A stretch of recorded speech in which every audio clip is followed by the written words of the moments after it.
So I think I'm just gonna, I'll put the money in the envelope and set this one to the side for just a minute so I can finish drying. I don't want to get marker all over my envelopes. Alright, I'm starting to shut the fridge too from Midge Money, and this one is just a roll and save. So I think I'll just grab a die and do the first row. But we're gonna get a cute color to use for this one, so I'm gonna get the fuchsia. So it's 4, 2, 5,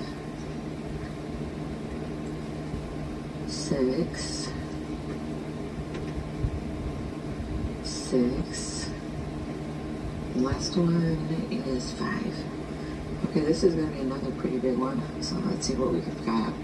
4 plus 2 plus 5 plus 6 plus 6 plus 5 is 28.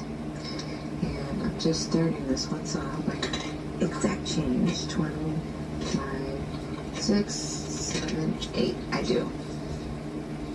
Alright, that shut the fridge too from Midge Money.